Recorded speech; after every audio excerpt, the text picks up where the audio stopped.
El libro de Romanos, capítulo 2. Y vamos a leer, para tomar el contexto, a partir del versículo 5 hasta el 11, aunque en la mañana de hoy solo vamos a estar exponiendo los versículos 6 al 11. Pero antes, mis hermanos, vamos a orar.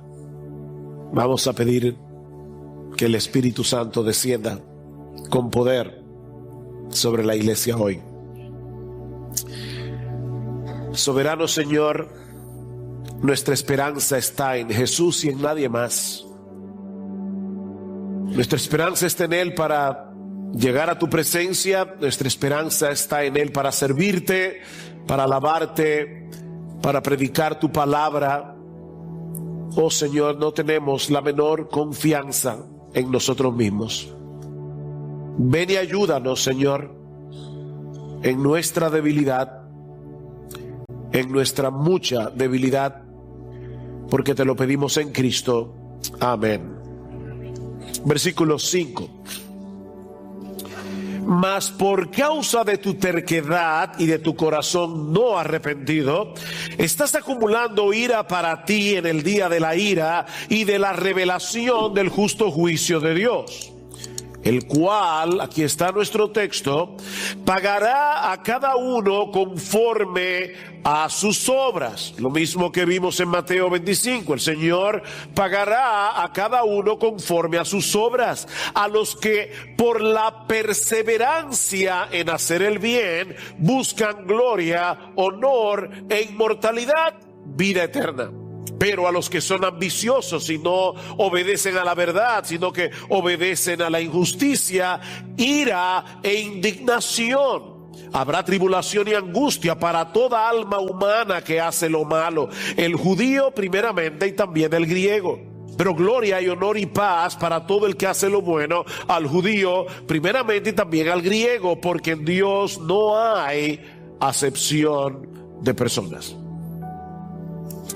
A comienzos del siglo XX, la revista Times de Londres encargó a un grupo de escritores reconocidos que contribuyeran con algunos artículos sobre el tema ¿qué es lo que está mal en el mundo? ¿Qué tema? ¿Qué es lo que está mal en el mundo? Y recuerden, a principios del siglo XX, Gilbert Chesterton, que fue un periodista y escritor inglés, uno de los hombres probablemente más citados en todo el siglo XX y en lo que va del siglo XXI, le envió una carta al Times que decía simplemente esto: estimados señores, el problema soy yo. Con cariño, Chesterton. ¿Qué es lo que está mal en el mundo? El problema, dice Chesterton, soy yo. Lamentablemente no muchas personas suelen tener esa claridad de pensamiento con respecto a sí mismas. Nosotros sabemos que algo no anda bien en el mundo y hasta podemos reconocer que no somos perfectos, ¿verdad? Pero es difícil llegar a entender la magnitud de nuestra propia pecaminosidad en la presencia de Dios. Y eso es precisamente lo que el apóstol Pablo quiere mostrarnos en esta sección de la carta que nosotros comenzamos a estudiar hace unas semanas atrás. El tema central de la carta a los romanos es el evangelio, es la buena noticia de que Dios declara justo a pecadores culpables por medio de la fe en Jesucristo. De manera que esta buena noticia del evangelio solo tiene sentido para el que acepta una mala noticia previa. Somos pecadores y tenemos un serio problema con la justicia de Dios. ¿Qué es lo que está mal en el mundo? Tú y yo. Tú y yo. Pablo va a decir en el capítulo 3, en la carta de Pablo a los romanos, que en el mundo entero no hay justo ni aún uno. No hay quien entienda, no hay quien busque a Dios, no hay quien haga lo bueno, no hay ni siquiera uno. ¿Es eso lo que las personas piensan de sí mismas? nosotros creemos, las personas en el mundo creen que nosotros somos personas buenas que a veces hacemos cosas malas. El veredicto de la Biblia es que nosotros somos personas malas que por la gracia de Dios de vez en cuando hacemos cosas buenas. Es diferente. No hay justo ni aún uno. No hay quien haga lo bueno desde el punto de vista de Dios. Y eso incluye a los paganos que Pablo describe en Romanos capítulo 1, versículos 18 hasta el 32. Hombres y mujeres entregados por completo a vicios degradantes, pero también incluye a los moralistas que se creen superiores a los demás porque ellos critican severamente todos esos vicios. Y ese es precisamente el tema que vimos hace unas semanas atrás al comenzar a estudiar el capítulo 2. Vean una vez más el versículo 1. Por lo cual no tienes excusa, oh hombre, quien quiera que seas, tú que juzgas. Aquí está el individuo moralista, el que juzga a los demás, el que se cree superior. Pues al juzgar a otros, a ti mismo te condenas, porque tú que juzgas practicas las mismas cosas, dice Pablo. Francis Schaeffer, un teólogo y un pensador cristiano del siglo XX, se refería a este pasaje de Romanos capítulo 2 como la grabadora invisible. Él decía que todos nosotros llevamos al cuello una grabadora que no se ve, pero que va recogiendo día tras día lo que nosotros decimos acerca de los demás. Nosotros somos geniales para decidir cómo deberían vivir los demás, ¿no es así? Y hay una grabadora que va recogiendo día tras día todo lo que tú dices acerca de cómo debieran vivir los otros. Y en el día del juicio Dios va a tomar todas esas cintas, te las va a poner delante de ti para mostrarte que probablemente tú hacías esas mismas cosas que criticabas o aún peor. Mi amigo, la historia humana concluye en un tribunal. Eso es serio. La historia humana concluye en un tribunal. Y nadie podrá escapar de las terribles consecuencias de ser condenado en ese juicio por el simple hecho de ser un moralista o por tener una fachada de decencia, porque nuestro Dios no solo conoce nuestras vidas hasta en sus más íntimos detalles, sino también las motivaciones y pensamientos detrás de nuestras acciones. Dios te conoce. Él mira a través de ti. Dice en Proverbios capítulo 15 versículo 3 que los ojos del Señor están en todo lugar, observando a los malos y a los buenos. Nuestra vida es un libro abierto en la presencia de Dios. Dice el autor de la carta a los Hebreos que no hay cosa creada que esté oculta a su vista, sino que todas las cosas están al descubierto y desnudas ante los ojos de aquel a quien tenemos que dar cuentas. Y en este mismo capítulo 2 de la carta a los Romanos, Pablo dice en el versículo 16 que Dios juzgará los secretos de los hombres conforme al evangelio y mediante Jesucristo. ¿Tú oíste eso? Dios juzgará los secretos de los hombres.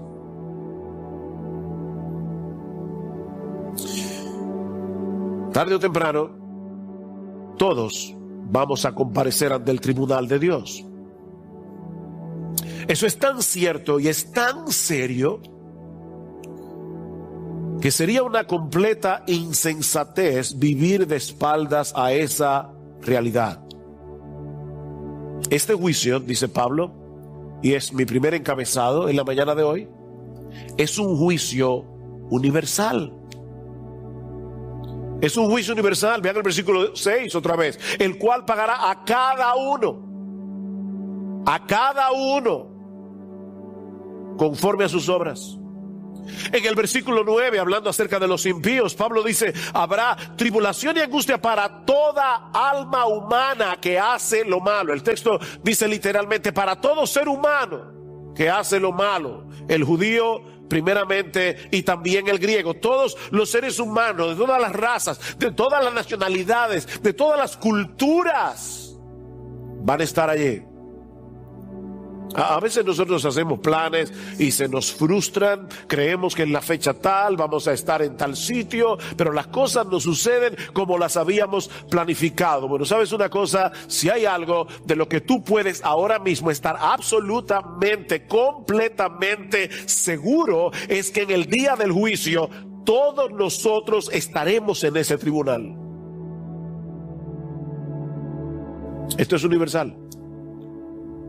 Aún los muertos se levantarán, los vivos estarán ahí. Pablo dice a Timoteo: te encarezco delante del Señor Jesucristo, que juzgará a los vivos y a los muertos en su manifestación y en su reino, que prediques la palabra. Todos van a estar allí. Nadie va a faltar a esa cita con la justicia de Dios. Y déjame decirte algo, mi amigo: nadie va a estar a tu lado cuando tengas que presentarte ante el juez de toda la tierra, a menos que por medio de la fe tú tengas a Jesucristo como abogado defensor. Hay personas que no quieren venir a Cristo porque tienen el temor de perder a sus amigos. ¿No es así? Mira, déjame decirte algo. En el día del juicio, ninguno de ellos va a estar al lado tuyo para consolarte. Estarás solo en la presencia de Dios. Niños, esto es serio, escúchenme. Sus padres cristianos no van a estar allí. Sus padres cristianos no van a estar allí. Tu cónyuge cristiano, si lo tienes, no va a estar allí. Cada uno de nosotros dará a Dios cuenta de sí mismo, dice Pablo en Romanos capítulo 14, versículo 12. Y este es un texto que tiene una aplicación para todo el mundo. Nadie va a responder por ti en el día del juicio, porque todos compareceremos como individuos ante el tribunal de Dios. Pero este juicio no solamente será universal, sino también absolutamente imparcial. Absolutamente imparcial. Vean el versículo 11: porque en Dios no hay acepción de personas. Porque en Dios no hay acepción de personas. Y Pablo está pensando aquí en lo que ha dicho anteriormente en el versículo 10, cuando dice: pero gloria y honor y paz para todo el que hace lo bueno, al judío primeramente y también al griego, porque no hay en Dios acepción de personas. Todos van a estar allí, no importa la nacionalidad. Y es probable que Pablo esté pensando en el hecho de que los judíos se creían que estaban exentos del juicio y la condenación de Dios por el mero hecho de ser judíos. Nosotros somos los descendientes de Abraham, nosotros somos la nación del pacto, nosotros tenemos privilegios que el resto de las naciones no tienen. Pero Pablo quiere hacerles ver que esos privilegios son una moneda de dos caras. Fue a los judíos que se le dio a conocer primero la oferta del evangelio. En Romanos 1:16, que ya estudiamos hace unas semanas, Pablo dice a los creyentes en Roma: yo no me avergüenzo del evangelio, pues es poder de Dios para la salvación de todo el que cree, del judío primeramente y también del griego. La oferta del evangelio debía llegar primero a los judíos, pero así también será en el día del juicio. ¿Ven? El evangelio, la oferta, primero a los judíos. El juicio, primeramente a los judíos. Versículo 9: habrá tribulación y angustia para toda alma humana que hace lo malo, al judío primeramente y también al griego. La misma prioridad que se les dio en la salvación se les dará también en el juicio. ¿Saben por qué? Porque al que mucho se le da, mucho se le demandará. Y a ellos se les dio mucho. ¿Sabes lo que eso significa, joven? Que a un salvaje del África que nunca en su vida ha escuchado el evangelio de Jesucristo se va a juzgar, y lo vamos a ver el domingo que viene, y van a ser condenados por sus pecados si no creen en Jesucristo. Pero créeme, el castigo de ellos será menor, pero mucho menor aunque el menor de los castigos en el infierno es horrible, que el castigo de aquellos que como tú, domingo tras domingo, vienen a una iglesia, escuchan el evangelio y aún así no se arrepienten. El privilegio es una moneda de dos caras. Mi amigo, no pienses ni por un momento que los privilegios de los que tú hayas podido disfrutar en esta vida te servirán de algo en el día del juicio. No es así. En este mundo hay diferencias de clase, hay mucha diversidad a nivel socioeconómico, algunos son famosos, hay otros que apenas lo conocen en el barrio. Pero todas esas diferencias se esfumarán en el día del juicio. Ese tribunal será el gran nivelador de la raza humana. ¿Recuerdan la visión de Juan del juicio final en Apocalipsis 20?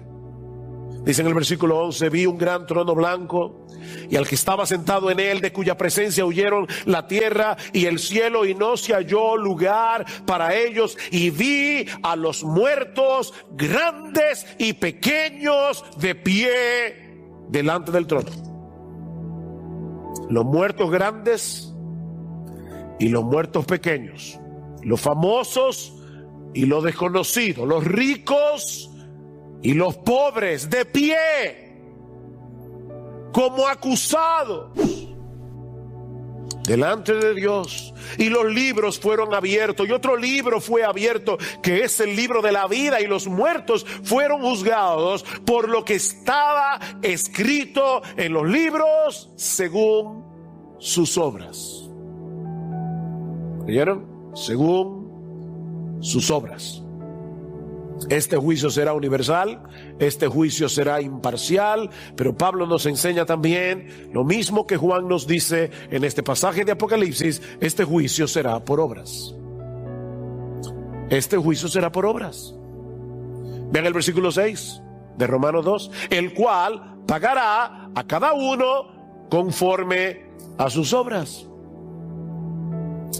¿Se está contradiciendo Pablo aquí?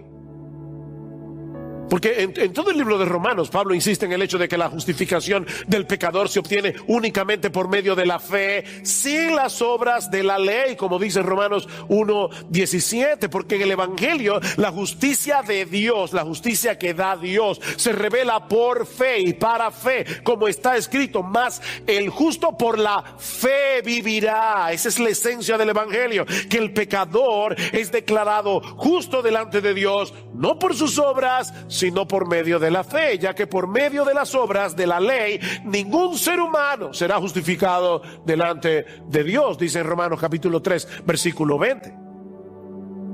Nadie será justificado por las obras. Un poco más adelante en ese mismo capítulo 3, Pablo demuestra que los creyentes no tienen nada de qué jactarse por causa de su salvación, porque no depende de ellos, sino de la justicia de Cristo, que es puesta en nuestra cuenta por medio de la fe. ¿Dónde pues está la jactancia?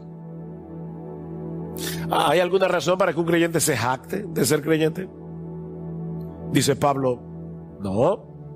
Queda excluida. ¿Por cuál ley? ¿La de las obras? No, sino por la ley de la fe, porque concluimos que el hombre es justificado por la fe, aparte de las obras de la ley. Ven, Pablo insiste una y otra vez en casi todas sus cartas que la salvación es por gracia, es por fe, es por Cristo, no es por obras. Sin embargo, la Biblia también es extremadamente clara en el sentido de que en el día del juicio lo que será tomado en cuenta no es nuestra profesión de fe, no es que tú digas ser cristiano, no es que tú pertenezcas a una iglesia donde se predica el evangelio. Lo que va a juzgar Dios en aquel día son las obras que ponen en evidencia la realidad de la fe.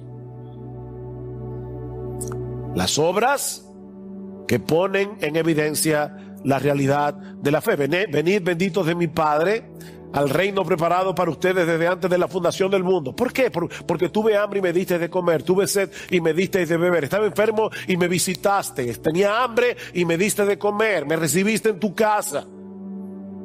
Y dice Cristo, venid, benditos de mi Padre, porque este reino fue preparado para ustedes.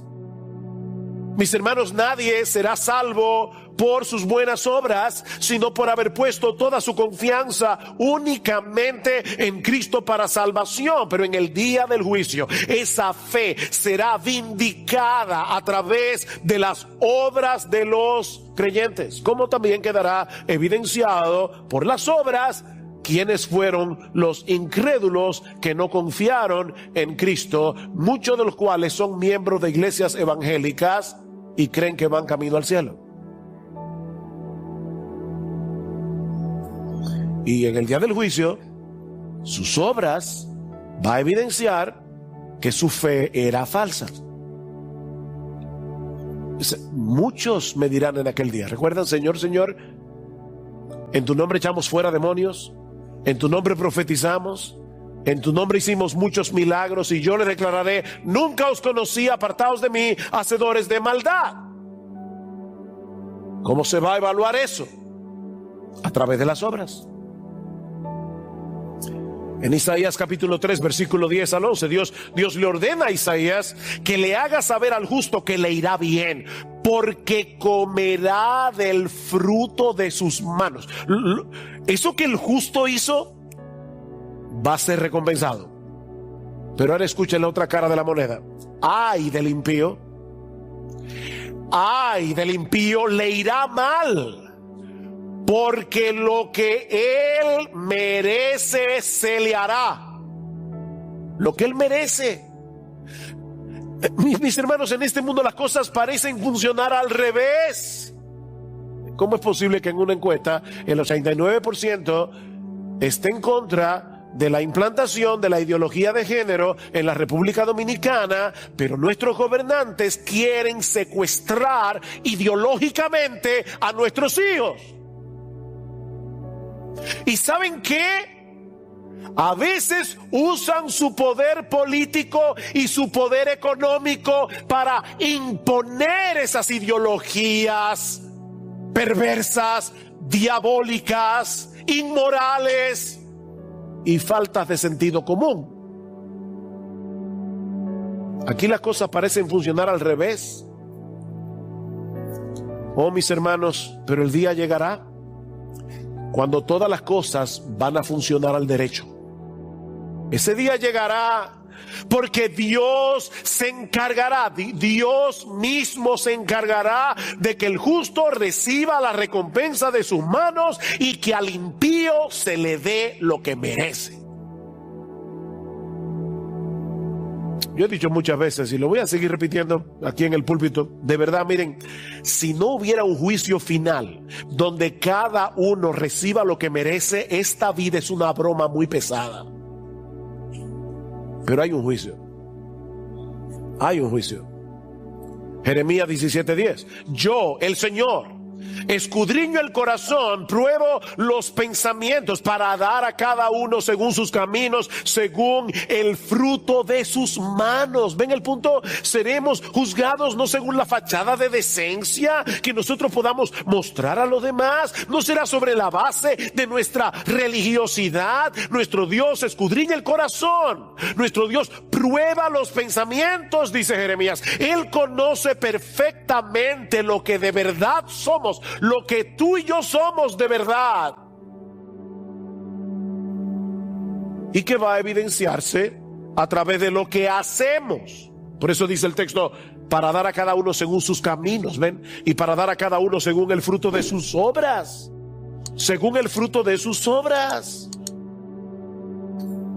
Y no piensen ni por un momento que esta enseñanza es exclusiva del Antiguo Testamento. En Mateo capítulo 16, versículo 27, el Señor Jesucristo dice que el Hijo del Hombre vendrá en la gloria de su Padre con sus ángeles y entonces pagará a cada uno conforme a sus obras. Eso es Cristo hablando. El mismo que va a morir en una cruz para que los hombres sean salvos al poner su fe en Él. Él mismo dice, cuando yo venga en mi gloria, los hombres serán juzgados según sus obras. Y es lo que dice Mateo 25, el texto que leímos al principio de este servicio, según las obras. Juan capítulo 5, versículo 28, no os admiréis de esto. Esto es Jesús otra vez. Porque viene la hora en que todos los que están en los sepulcros oirán su voz. Todos van a salir de los sepulcros. Los que hicieron lo bueno a resurrección de vida, y los que practicaron lo malo a resurrección de condenación. Todos van a resucitar, pero no todos tendrán el mismo destino. ¿Y qué es lo que hace la diferencia? Los que hicieron lo bueno a resurrección de vida, los que practicaron lo malo a resurrección de condenación. Tus obras evidenciarán lo que tú eres en realidad. ¿Han visto ustedes esas repeticiones de las jugadas más destacadas en un partido? Después que pasa la acción, nosotros podemos verla otra vez desde ángulos diferentes para que podamos apreciar mejor la jugada. ¿Han visto eso? Bueno, eso es precisamente lo que va a suceder en el día del juicio. Dios ve nuestras acciones desde todos los ángulos. Desde todos los ángulos posibles. Y conforme a eso seremos juzgados. No si tú eres miembro activo de alguna iglesia, no si tú dices amar a Dios con todo tu corazón. Por sus frutos los conoceréis. Mateo 7:16. Y vuelve y lo repite en el 20. Por sus frutos los conoceréis. Y lo mismo dice Santiago en su carta. Pero alguno dirá, tú tienes fe y yo tengo obras. Muéstrame tu fe sin las obras y yo te mostraré mi fe por mis obras. La fe obra por el amor, dice Pablo. No es invisible. Yo soy cristiano para mí. No. Eso no existe. Olvídate de eso. Olvídate de eso. En aquel día, la realidad de tu fe será puesta en evidencia a través de tus obras. Porque los verdaderos creyentes son transformados por el Espíritu Santo, de tal manera que ahora aman a Dios, lo aman y de todo corazón desean hacer su voluntad. Así que no hay tal contradicción entre el mensaje de la justificación por la fe que se anuncia en el Evangelio y lo que Pablo está diciendo aquí acerca del juicio por obras. Este juicio es perfectamente compatible con el mensaje del Evangelio. Noten el versículo 16 del capítulo 2 otra vez. En el día en que según mi Evangelio, ven, Dios juzgará los secretos de los hombres mediante Cristo. Según mi Evangelio. Esto es parte del Evangelio. Las obras de las que Pablo está hablando aquí, la obediencia de la que Pablo está hablando aquí son obras evangélicas, son obediencias evangélicas, es fruto del poder transformador del Evangelio. ¿Qué quiere decir eso en la práctica, mis hermanos? Que el creyente no está tratando de impresionar a Dios a través de sus buenas obras. Él no quiere ganarse el cielo a través de sus buenas obras. Ya Cristo ganó el favor de Dios para nosotros a través de su muerte en la cruz del Calvario. Y tú y yo nos hemos apropiado de esa bendición por medio de la fe. Y solo por medio de la fe, no por las obras. Pero el verdadero creyente ama al Señor y se deleita en el Señor. Y eso tiene necesariamente que evidenciarse a través de nuestro servicio, a través de nuestra obediencia, no perfecta, pero sí sincera. Y eso es lo que va a ser evaluado en el día del juicio. Las obras que evidencian la realidad de la fe. En el caso de los creyentes, las obras que evidencian la incredulidad en el caso de los impíos. De hecho, hay una estructura de sándwich aquí, si notaron. En los versículos 7 y luego en el versículo 10 se habla de las obras y el destino de los creyentes. 7 y 10. Y en el medio, 8 y 9, el jamón y el queso del sándwich, se habla de las obras y el destino de los impíos. Vean el versículo 7. Dios pagará a cada uno conforme a sus obras. ¿Qué es eso? Versículo 7. A los que por la perseverancia en hacer el bien buscan gloria, honor e inmortalidad, es decir, vida eterna. Versículo 10. Pero gloria y honor y paz para todo el que hace lo bueno, al judío primeramente y también al griego. Ven, los verdaderos creyentes se distinguen, dice Pablo, por su perseverancia en hacer el bien. O sea, no es una buena obra hoy, otra el mes que viene y otra dentro de un año. Es perseverancia hasta el final en hacer el bien. Y ellos hacen ese bien porque buscan gloria, honor e inmortalidad. Déjeme aclarar esto con mucho cuidado. La idea no es que los creyentes van a llegar a la gloria por causa de sus buenas obras, por hacer el bien. No. Lo que Pablo está diciendo, recuerden que ya él pasó por Romanos 1, 16 y 17. Lo que Pablo está diciendo es que habiendo sido ya salvados mediante la fe, estos creyentes van detrás de las recompensas que Dios promete para todos los que hacen el bien. Ellos saben que Dios es bueno y Él ha prometido recompensar toda buena obra, óyeme bien mi hermano, por más pequeña que sea. Si tú hiciste esa buena obra para que Dios se viera bien, no tú, para que Dios se viera bien, para la gloria de Dios y para hacerle un favor, un bien a alguien en necesidad, esa buena obra será recompensada. Dice el Señor: cualquiera que dé a uno de estos pequeñitos un vaso de agua fría solamente, por cuanto es discípulo, de cierto digo que no perderá su recompensa. Un vaso de agua. Ay, mis hermanos, de verdad, miren, si nosotros creyéramos eso,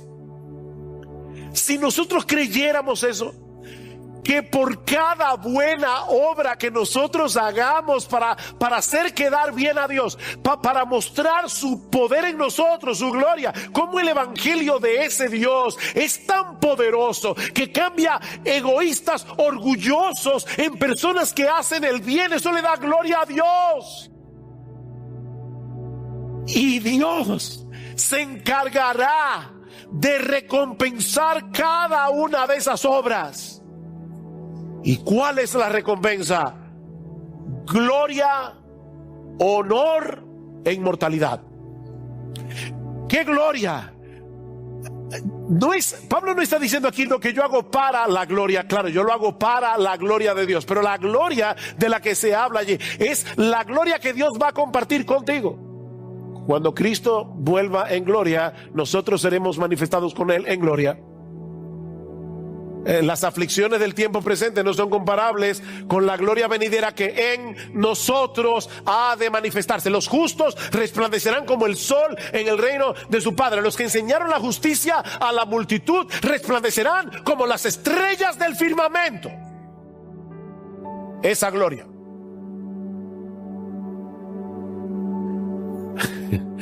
Los creyentes verdaderos no son personas que dicen: no, a mí no me interesa la recompensa. No, a mí sí me interesa la recompensa. Pablo dice: búscala, busca esa recompensa que viene de Dios, busca ese brillo de gloria que viene de Dios, porque en el cielo no todos van a tener la misma gloria. Todos van a ser glorificados, No todos van a brillar igual. Y Pablo lo dice claramente en Romanos capítulo 15, dice, una es la gloria del sol, otra es la gloria de la luna, otra es la gloria de las estrellas, y hay diferencia entre la gloria de una estrella y la gloria de otra estrella, y así será la resurrección de entre los muertos. No todos van a brillar igual. Busca gloria.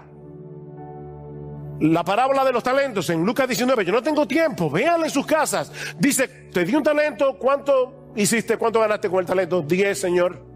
10 ciudades son para ti. ¿Y tú cuánto ganaste? 5. Con el mismo talento, 5 ciudades para ti. ¿Hay diferencia? ¿Hay diferencia? En gloria, hay diferencia en honra. Y yo quiero gloria y quiero honra, pero no la que viene del mundo, sino la que viene de Dios. Los que perseverando en bien hacer buscan esa gloria, buscan esa honra que viene de Dios. Ahora, ¿saben lo sorprendente de todo esto, mis hermanos? Es que nosotros no podríamos hacer el bien de no ser por la obra de la gracia de Dios en nuestras vidas. Es por gracia que somos salvos, es por esa misma gracia que podemos hacer buenas obras. Efesios 2, ustedes conocen ese texto, versículo 8. Porque por gracia sois salvos por medio de la fe, y esto no de vosotros, pues es un don de Dios, no por obras para que nadie se gloríe. Pero no se quede allí, porque el texto no termina allí. Porque somos hechura suya, creados en Cristo Jesús para buenas obras, las cuales Dios preparó de antemano para que anduviésemos en ella. Wow, Dios en su gracia promete recompensar a aquellos que se ocupan en hacer buenas obras que Él preparó de antemano para que nosotros las hagamos. ¿Y saben por qué Dios hace eso? Porque esas buenas obras no las hacemos en nuestras propias fuerzas, sino por causa de nuestra unión con Cristo. Somos hechura suya, creados en Cristo Jesús para buenas obras. Esas buenas obras ya no las estamos haciendo en nuestras propias fuerzas para nuestra propia gloria, para llamar la atención sobre nosotros mismos. La estamos haciendo en unión con Cristo, en la fuerza que viene de Cristo, por el poder del Espíritu de Cristo que mora en nosotros, de manera que nuestras buenas obras, aunque imperfectas, son aceptables y son agradables delante de Dios por causa de la perfección de Cristo que ha sido puesta a nuestra cuenta por medio de la fe. Hoy es Día de las Madres. Y yo imagino en los niños pequeños que quisieron hacerle una tarjeta a su mamá en el día de hoy, un dibujo simple, por no ofenderlo diciendo garabato, falta de ortografía. ¿Y saben qué? Las madres que recibieron hoy esas tarjetas están felices.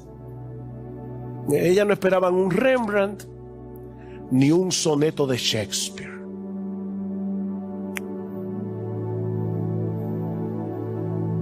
Están felices con su tarjeta, porque son la expresión de un niño o de una niña que quiere agradar a su mamá. Bueno, mis hermanos, así recibe Dios nuestras buenas obras. La sangre de Cristo perfecciona el dibujo, el garabato nuestro, y la sangre de Cristo corrige todas las faltas de ortografía. Es un corrector perfecto. Nuestro Padre Celestial se goza en nuestras buenas obras, porque no las hacemos para ganar mérito delante de Él. No es una obediencia servil. Aquí estoy yo viendo a ver si me pongo frío con Dios, a ver si no me castiga. No es ese tipo de obediencia servil. Nosotros servimos a Dios con la conciencia de que ya fuimos aceptados y ya fuimos favorecidos únicamente por causa de Cristo. Y esos creyentes ya aceptados, ya perdonados, anhelan escuchar ese bien, buen siervo y fiel cuando lleguen al cielo. Ellos anhelan eso. Porque a final de cuentas, esa gloria y ese honor se traducirá en una mayor gloria para el Dios que nos llamó, que nos transformó y que nos capacitó para hacer buenas obras. Por eso nos van a dar coronas que tiraremos después a los pies de Jesús. Porque es Cristo el que recibe la gloria por causa de nuestra gloria. Porque si no fuera por Él, ni estaríamos en el cielo, ni pudiéramos hacer buenas obras. En el día del juicio, los verdaderos creyentes serán evidenciados porque perseverando en hacer el bien, buscaban intencionalmente esa gloria, ese honor y esa inmortalidad que vienen de Dios. Tú estás buscando eso. Tú quieres ser grande en el reino de los cielos. Tú quieres recibir una mayor gloria, poder reflejar una mayor gloria de Jesús en el reino de los cielos. ¿Tú quieres eso? Mi hermano amado, tú vives con esa conciencia. Señor, yo quiero esa recompensa. Yo quiero perseverar en hacer el bien.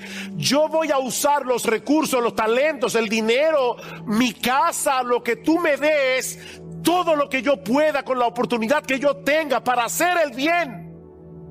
Porque yo busco gloria. Yo busco gloria. Yo quiero gloria.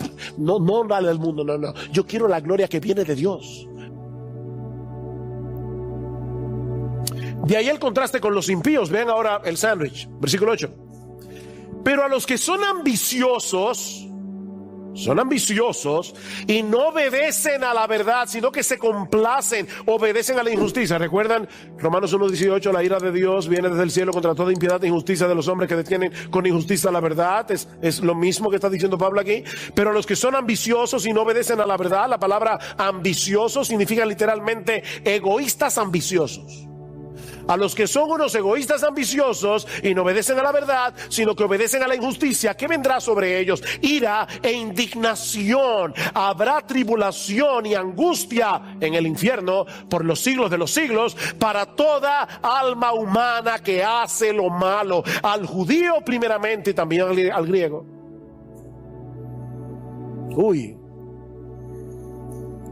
esto es fuerte, hermanos. Estos individuos no tienen tiempo para hacer las buenas obras que el Señor describe en Mateo 25. ¿Recuerdan? Entonces dirá también a los de su izquierda: apartaos de mí, malditos. Apartaos de mí, malditos, al fuego eterno que ha sido preparado para el diablo y sus ángeles. ¿Saben por qué? Porque tuve hambre y no me disteis de comer. Tuve sed y no me disteis de beber. Fui forastero y no me recibisteis. Ustedes no tuvieron hospitalidad. Estuve desnudo y no me vestisteis. Enfermo y en la cárcel y no me visitasteis. Estos hombres y mujeres estaban tan ocupados viviendo para sus propios placeres, viviendo para sus propios intereses, viviendo para su propia diversión, para su propia fama, para su propia riqueza terrenal, que no tenían tiempo para ninguna de esas cosas. No tenían tiempo. Excepto si al hacerlas de alguna forma eso repercutía en gloria para ellos mismos. Ahí en la cárcel, pero con el fotógrafo al lado, el cheque en el maratón, pero con el fotógrafo ahí.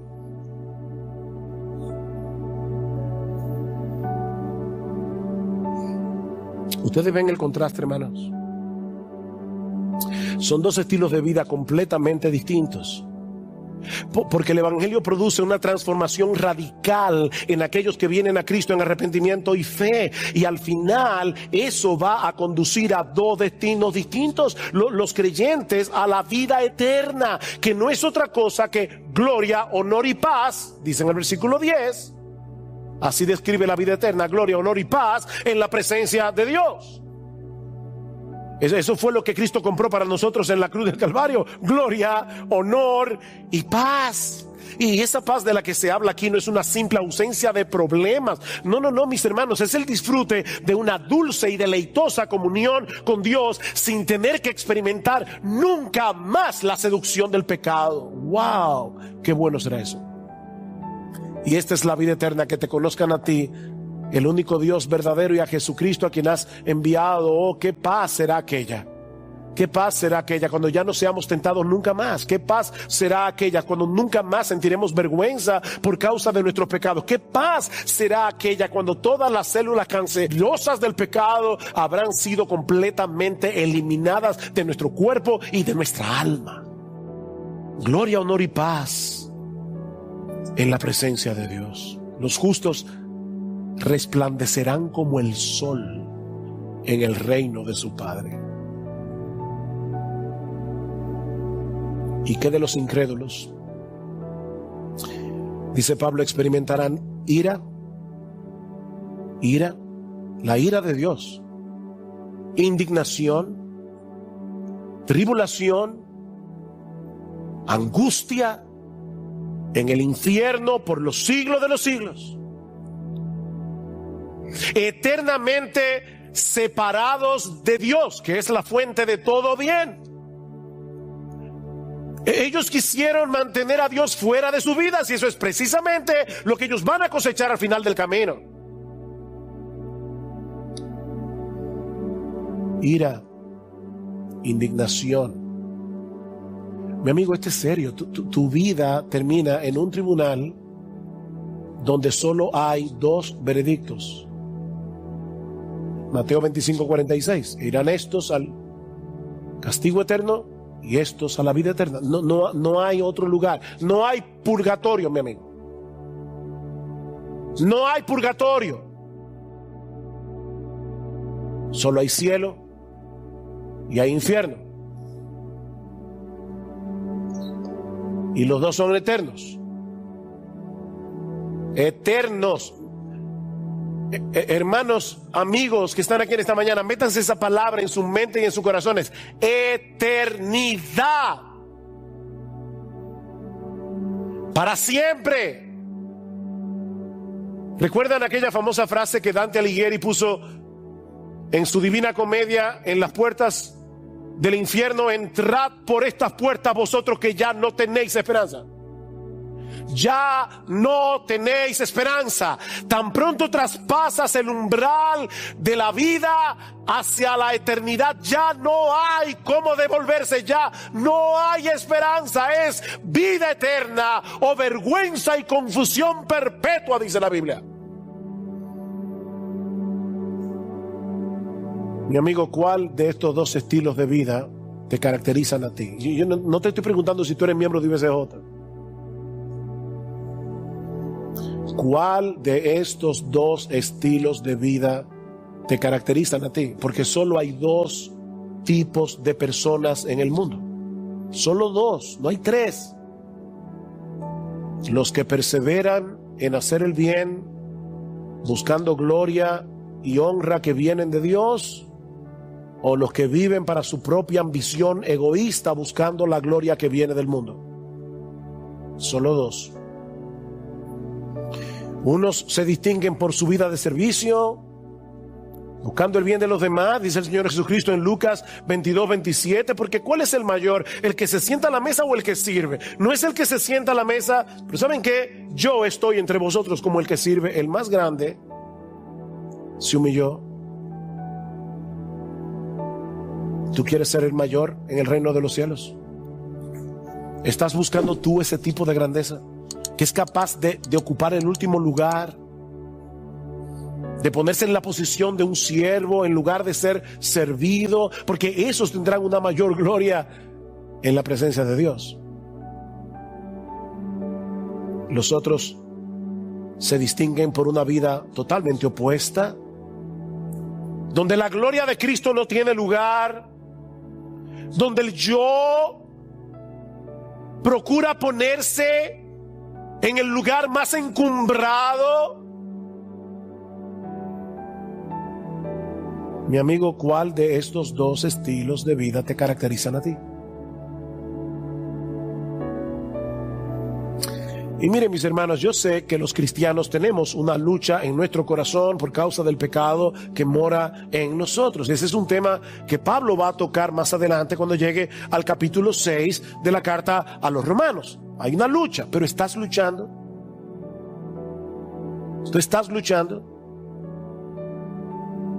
¿Te vuelves a Cristo en arrepentimiento y fe cuando percibes que la tentación ha ganado algún terreno en tu corazón, tratando de arrastrarte de nuevo a esa ambición egoísta de la que Cristo te libertó cuando te regeneró por su Espíritu? ¿O es esa ambición egoísta el combustible que te energiza desde que te levantas por la mañana hasta que te acuestas?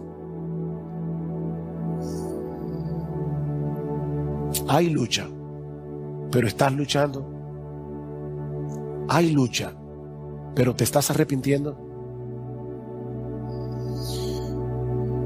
Mi hermano, si este mensaje, cuando lo escuchas, te lleva a la conclusión de que a pesar de tus luchas y debilidades eres un verdadero creyente, pero yo quiero invitarte en esta mañana a los creyentes a que te dediques con afán y en dependencia del Espíritu Santo a hacer tesoros en el cielo, a buscar recompensa, busca gloria, afánate por eso, en dependencia del Espíritu Santo. Esa diligencia no es contraria a la gracia de Dios, no, esa diligencia es producida por la gracia de Dios en nuestras vidas. Esa fue la conclusión a la que llegó Pablo en Filipenses capítulo 3, luego de decir: todo lo que era para mi ganancia lo he estimado como pérdida, porque yo quiero conocer a Cristo y ser hallado en Él, no teniendo mi propia justicia que es por la ley. No, yo no quiero esa justicia, sino la que es de Dios por la fe. ¿Qué dice Pablo en el versículo 12? No que ya lo haya alcanzado o que haya llegado a ser perfecto, sino que sigo adelante a fin de poder alcanzar aquello para lo cual también fui alcanzado por Cristo Jesús. Hermanos, dice Pablo, yo mismo no considero haberlo ya alcanzado, pero una cosa hago. Ahí está el esfuerzo intencional, olvidando lo que queda atrás y extendiéndome a lo que está delante. Yo prosigo hacia la meta para obtener el premio del supremo llamamiento de Dios en Cristo Jesús. Yo quiero ese premio. Mi hermano, yo me imagino que probablemente algunos están diciendo: wow, yo he estado perdiendo el tiempo. No te quedes postrado, lamentando lo que pudiste haber hecho y no hiciste. No, ampárate en la promesa del Señor de que si confesamos nuestros pecados, Él es fiel y justo para perdonar nuestros pecados, para limpiarnos de toda maldad, y en dependencia del Espíritu de Dios, toma la determinación de no seguir desperdiciando tu vida. No desperdicies tu vida. Busca activamente esa recompensa que viene de Dios.